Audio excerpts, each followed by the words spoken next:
उत्तर भारत को क्या जोड़ता है? कोई कहेगा सियासत, कोई कहेगा सिनेमा, मैं कहूंगा अवैध खनन, वो भी बालू और मोरंग का।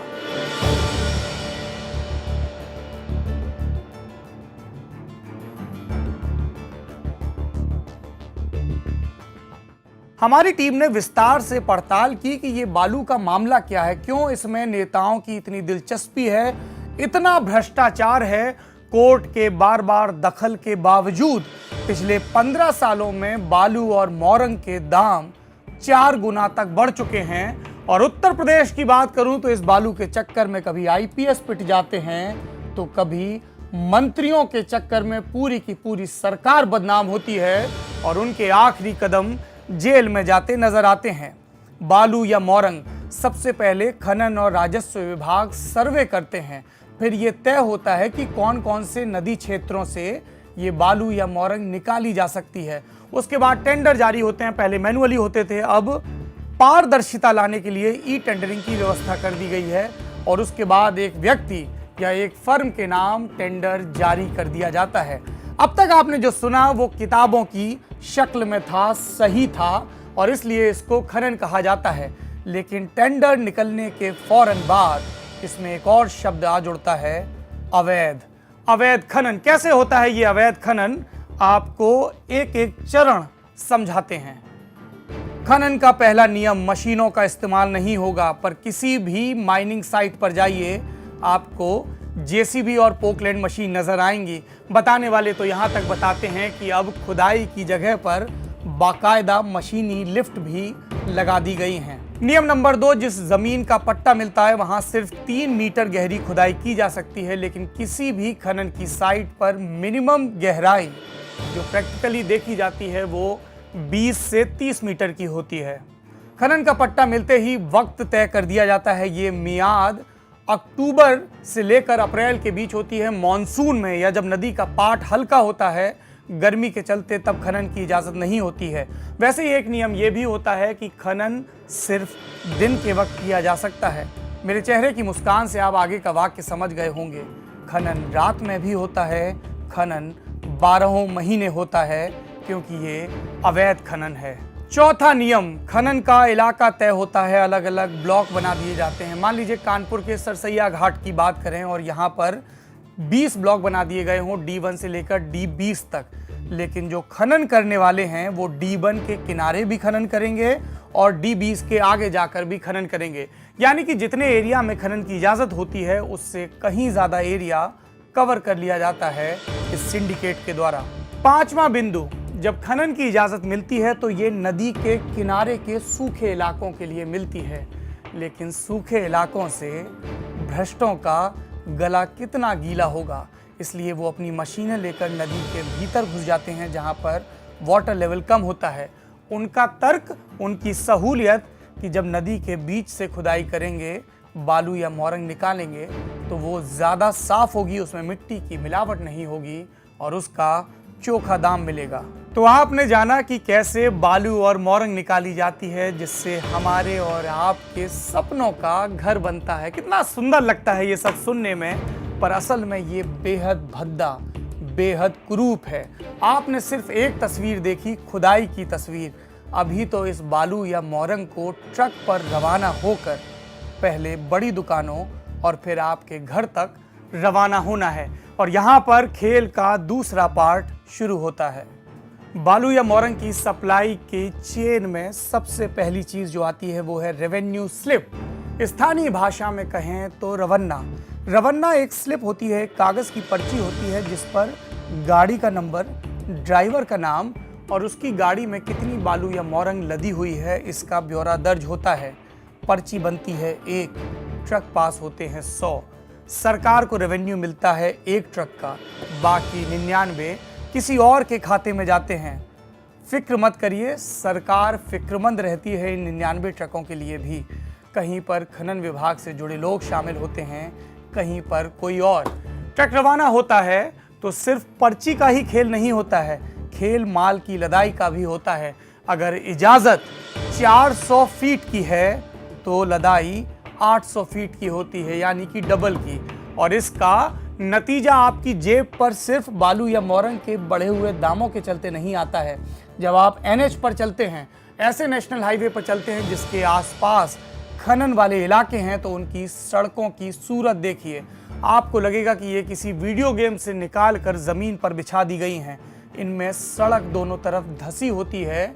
ऐसा नहीं है कि ये एनएच की लापरवाही के चलते होता है, ये इसलिए होता है क्योंकि ट्रक इतने ज़्यादा वजनी हो जाते हैं कि सड़क उनका भार सह ही नहीं पाती है, और इसलिए लगातार ट्रकों के निकलने के चलते उन पर ये सर्पिल और धंसी हुई आकृतियां बन जाती हैं। एक और चीज़ पर गौर करिएगा, कभी कानपुर के इर्द गिर्द निकलें, कभी मिर्जापुर के इर्द गिर्द निकलें, सड़क दो तरफ होती है, लेकिन ज़मीन सड़क की एक ही तरफ धंसी होती है, दूसरी तरफ नहीं, क्योंकि एक तरफ से माल लद कर जाता है और दूसरी तरफ से ठेला खाली आता है।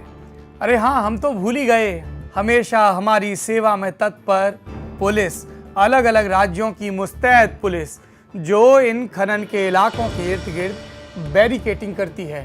बैरिकेटिंग के बाद क्या होता है ये बताने की ज़रूरत नहीं। संसदीय आचरण में कई चीज़ों को बिना कहे ही समझना पड़ता है।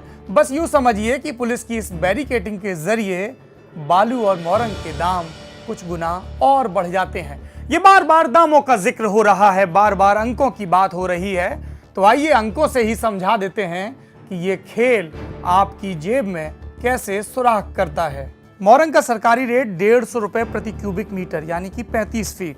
बालू का सरकारी रेट 65 रुपये। ये बार बार मोरंग बालू शब्द आ रहे हैं। मोरंग जो लाल रंग की होती है, बालू जो स्लेटी होती है। मोरंग ज़्यादा मुफीद होती है मकान बनाने के लिए, इसलिए इसकी कीमत ज़्यादा होती है। मोरंग केन और बेतवा जैसी सहायक नदियों में ज़्यादा पाई जाती है, कहीं कहीं यमुना में भी, कहीं कहीं गंगा में भी, जबकि बालू बहुतायत में पाई जाती है और इसकी कीमत कम होती है। ये खुरदुरी कम होती है, इसका आकार छोटा होता है। एक ट्रक में आती है 12 क्यूबिक मीटर मोरंग या बालू। 1 क्यूबिक मीटर मोरंग की कीमत 150 रुपये, वहीं बालू 65 रुपये की। तो अगर ठेला लदा 12 क्यूबिक मीटर का, तो मोरंग का ठेला होगा 1800 रुपये का और बालू का होगा 780 रुपये का। पर यह सरकारी आंकड़ा है, असल में दोगुनी लदान होती है, तो कीमत हो गई 3600 रुपये। अब इसमें 5000 रुपये प्रति ट्रक जोड़ लीजिए उन सरकारी विभागों का जो वचनबद्ध हैं संविधान के प्रति, सत्यनिष्ठा के प्रति, और इसके लिए अपनी कीमत वसूलते हैं। अब कीमत हो गई 8600 रुपये, लेकिन ये 8600 रुपये तो उत्पादन की कीमत है, बिक्री में सबका मुनाफा भी जुड़ेगा। इसलिए बाजार में पहुंचते पहुंचते, आप तक पहुंचते पहुंचते प्रति ट्रक कीमत हो जाती है 18 से 20,000 रुपये। आपको ध्यान है, मैंने आपको रवन्ना का जिक्र करते हुए बताया था कि कैसे एक पर्ची पर 100 ट्रक निकाले जाते हैं। जो अंक गणित मैंने समझाया उसके हिसाब से एक ट्रक पर सिंडिकेट कमाता है 11,400 रुपये। पर ट्रक तो 100 हैं, तो कमाई हुई 11,40,000 रुपये। 11,40,000 की कमाई रवन्ना सिर्फ एक, तो सरकार को कितना रेवेन्यू मिला? सरकार को मोरंग पर मिलते हैं 1800 रुपये, वहीं बालू पर मिलते हैं महज 780 रुपये। अब सवाल ये उठता है कि बालू के नाम पर यह खेल उत्तर प्रदेश में कब से चल रहा है? जवाब है, चल तो दशकों से रहा है, लेकिन एक स्थापित, एक सुसंगठित गिरोह के रूप में ये पिछले 15-18 सालों में कायम हुआ है। आपको बाबू सिंह कुशवाहा याद हैं? कभी जो मायावती के बेहद करीब हुआ करते थे, कभी जो काशी राम के घर की ज़रूरतें पूरी किया करते थे। बाबू सिंह कुशवाहा मायावती की सरकार में खनन मंत्री थे। अब सवाल पूछा जाएगा कि ये बालू का खेल कब से चल रहा है? जवाब है, चल तो दशकों से रहा है। जब से नदी बह रही है, जब से मकान बन रहे हैं, जब से मकानों की बुनियाद के लिए इंसान अपनी बुनियाद भूल रहा है, तब से। पर ये भावना की बातें हो गई, और समाज कविता से नहीं चलता है, ये तथ्यों से चलता है। तो तथ्य ये है कि मायावती की सरकार में मंत्री रहे बाबू सिंह कुशवाहा, वही बाबू सिंह कुशवाहा जो कभी काशी राम के निजी सचिव हुआ करते थे, उनकी दैनंदिन ज़रूरतों को पूरा किया करते थे। उनके राज में यूपी के लोग, लखनऊ के पत्रकार बताते हैं कि इस इलाके में सुसंगठित तरीके से सिंडिकेट स्थापित हुआ। मायावती का राज गया तो आया अखिलेश यादव का, और नाम चर्चा में आया गायत्री प्रजापति का, जो एक माइनर से, एक नाबालिग से रेप के चलते इस वक्त जेल में बंद हैं। शिकायत हाईकोर्ट के दरवाजे तक पहुंची। उसने 2013 में नए पट्टों पर रोक लगा दी। इसके बावजूद ये सब खेल चलता रहा। खाना पूर्ति के नाम पर जांच पड़ताल होती रही। जब योगी आदित्यनाथ की सरकार आई तो कहा गया कि बालू माफिया से प्रदेश को मुक्ति दिलाई जाएगी। फिर आए 2017 के यूपी के विधानसभा चुनाव। भारतीय जनता पार्टी ने अवैध खनन को एक बड़ा मुद्दा बनाया, और जैसे ही उनकी सरकार आई उन्होंने खनन को लेकर नई पॉलिसी, नया मंत्री समूह बनाने का ऐलान किया, जिसने अपनी पॉलिसी सबमिट की और 30 मई 2017 को नई पॉलिसी का ऐलान हुआ। इसके 7 बिंदु हैं, उनको आप यहां समझ लीजिए। पहला, खनन पट्टे ई टेंडरिंग के जरिए दिए जाएंगे। दूसरा, खनन से जुड़े अपराधों की सुनवाई के लिए त्वरित न्यायालय बनाए जाएंगे। तीसरा, अवैध खनन पर प्रति हेक्टेयर जुर्माना 25,000 से बढ़ाकर 5 लाख होगा। चौथा, अधिकतम सजा 6 महीने से बढ़ाकर 5 साल होगी। राज्य में खनन से आए राजस्व का हिस्सा 1.3 से बढ़ाकर 3% करने का लक्ष्य। छठवां, जिलाधिकारियों के अधिकार ज्यादा। सातवां और आखिरी, ओवरलोडिंग पर रोक के लिए सख्त जांच। प्रशासन अपने ढंग से काम कर रहा है। असल में क्या हो रहा है, झांसी के गरौठा इलाके में प्रशासन को सड़कों पर गड्ढे खुदवाने पड़े। ये सड़कें हमारे आपके चलने वाली सड़कें नहीं थीं, ये वो सड़कें थीं जो खनन माफिया ने नदी के खुदाई वाले इलाके से मुख्य सड़क तक आने के लिए बना रखी थी। इनमें गड्ढे इसलिए करवाए गए ताकि माफियाओं के ट्रक नहीं चल सकें। इसके बावजूद हौसले बुलंद हैं। मोहित गुप्ता आईपीएस अधिकारी, कहा गया कि बांदा इलाके में अवैध खनन हो रहा है।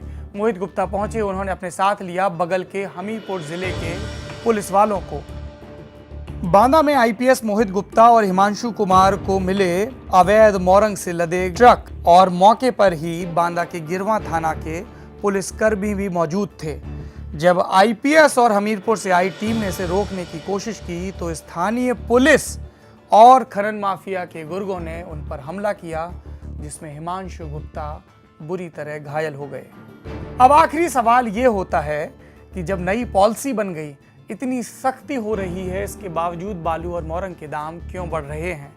हमारे जानकारों ने बताया कि इसलिए बढ़ रहे हैं क्योंकि अब नंबर 2 की खुदाई नहीं हो पा रही है।